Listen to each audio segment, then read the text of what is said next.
اعوذ باللہ من الشیطان الرجیم بسم اللہ الرحمن الرحیم۔ سورہ بقرہ آیات نمبر 189 تا 195 میں لوگوں کی طرف سے چاند کے بارے میں پوچھے گئے ایک سوال کا جواب۔ محترم مہینوں اور مسجد الحرام کے پاس کفار کی طرف سے حملے کی صورت میں جوابی کارروائی کی اجازت دی گئی۔ اعوذ باللہ من الشیطان الرجیم یسألونک عن الاہلہ قل ہی مواقیت للناس والحج۔ لوگ آپ سے چاند کی گھٹتی بڑھتی صورتوں کے متعلق دریافت کرتے ہیں، آپ فرما دیجئے کہ یہ لوگوں کے لیے تاریخوں اور حج کے مہینے کے تعین کے لیے وقت کی علامتیں ہیں۔ وَلَيْسَ الْبِرُّ بِأَن تَأْتُوا الْبُيُوتَ مِن ظُهُورِهَا وَلَكِنَّ الْبِرَّ مَنِ اتَّقَى وَأْتُوا الْبُيُوتَ مِنْ أَبْوَابِهَا وَاتَّقُوا اللَّهَ لَعَلَّكُمْ تُفْلِحُونَ۔ اور یہ کوئی نیکی نہیں کہ تم دروازے کو چھوڑ کر گھروں میں ان کے پیچھے کی طرف سے آؤ، بلکہ نیکی تو پرہیزگاری اختیار کرنے کا نام ہے، اور تم گھروں میں ان کے دروازوں کے راستے آیا کرو اور اللہ سے ڈرتے رہو تاکہ تم فلاح پاؤ۔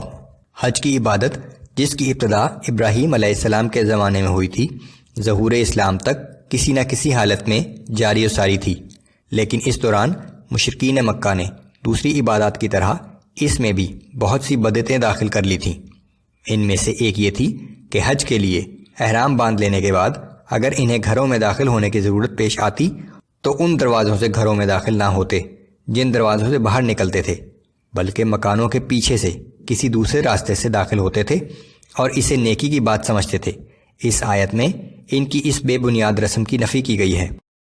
وَقَاتِلُوا فِي سَبِيلِ اللَّهِ الَّذِينَ يُقَاتِلُونَكُمْ وَلَا تَعْتَدُوا إِنَّ اللَّهَ لَا يُحِبُّ الْمُعْتَدِينَ۔ اور اللہ کی راہ میں تم بھی ان لوگوں سے جنگ کرو جو تم سے لڑتے ہیں، مگر حد سے تجاوز نہ کرو، بے شک اللہ حد سے بڑھنے والوں کو پسند نہیں کرتا۔ وَاقْتُلُوهُمْ حَيْثُ ثَقِفْتُمُوهُمْ وَأَخْرِجُوهُمْ مِنْ حَيْثُ أَخْرَجُوكُمْ وَالْفِتْنَةُ أَشَدُّ مِنَ الْقَتْلِ۔ اور ان کفار کو جہاں بھی پاؤ قتل کر دو، اور تم بھی انہیں وہاں سے باہر نکال دو جہاں سے انہوں نے تمہیں نکالا تھا، اور شرک کا فتنہ تو قتل سے بھی زیادہ سخت جرم ہے۔ اس آیت میں پہلی مرتبہ ان لوگوں سے لڑنے کی اجازت دی گئی جو مسلمانوں سے آمادہ جنگ تھے۔ وَلَا تُقَاتِلُوهُمْ عِندَ الْمَسْجِدِ الْحَرَامِ حَتَّى يُقَاتِلُوكُمْ فِيهِ فَإِن قَاتَلُوكُمْ فَاقْتُلُوهُمْ كَذَلِكَ جَزَاءُ الْكَافِرِينَ۔ اور ان سے مسجد الحرام کے آس پاس نہ لڑو جب تک کہ وہ خود تم سے وہاں جنگ میں پہل نہ کریں، ہاں اگر وہ تم سے وہاں جنگ کریں تو انہیں قتل کر ڈالو، ایسے کافروں کی یہی سزا ہے۔ فَإِنِ انْتَهَوْا فَإِنَّ اللَّهَ غَفُورٌ رَحِيمٌ۔ اور اگر وہ باز آ جائیں تو بے شک اللہ نہایت بخشنے والا اور ہر وقت رحم کرنے والا ہے۔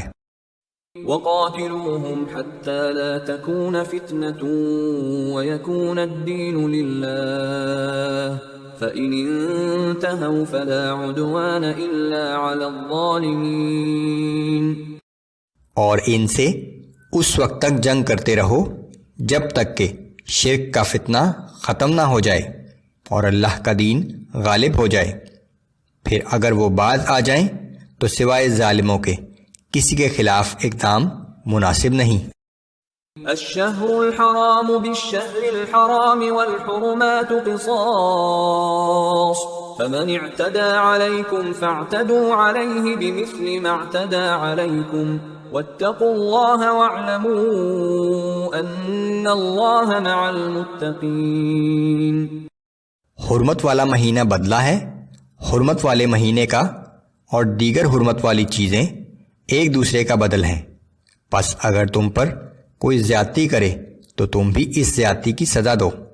مگر اتنی ہی جتنی اس نے تم پر کی، اور اللہ سے ڈرتے رہو، اور یہ بات خوب جان لو کہ اللہ متقی و پرہیزگار لوگوں کے ساتھ ہے۔ حضرت ابراہیم علیہ السلام کے زمانے سے حرمت والے مہینوں میں جنگ و جدال کی ممانعت تھی، لیکن مشرکین مکہ اس کا خیال نہیں کرتے تھے اور لوٹ مار کے لیے مسلمانوں پر حملہ کر دیتے تھے۔ اس آیت کے ذریعے مسلمانوں کو اجازت دی گئی کہ ایسی صورت میں تمہیں بھی مناسب بدلہ لینے کی اجازت ہے۔ وَأَنفِقُوا فِي سَبِيلِ اللَّهِ وَلَا تُلْقُوا بِأَيْدِيكُمْ إِلَى التَّهْلُكَةِ وَأَحْسِنُوا إِنَّ اللَّهَ يُحِبُّ الْمُحْسِنِينَ۔ اور تم اللہ کی راہ میں خرچ کرتے رہو اور اپنے آپ کو خود اپنے ہاتھوں ہلاکت میں نہ ڈالو، اور اللہ کی راہ میں خلوص سے خرچ کیا کرو، بے شک اللہ تعالیٰ خلوص سے نیک کام کرنے والوں کو پسند فرماتا ہے۔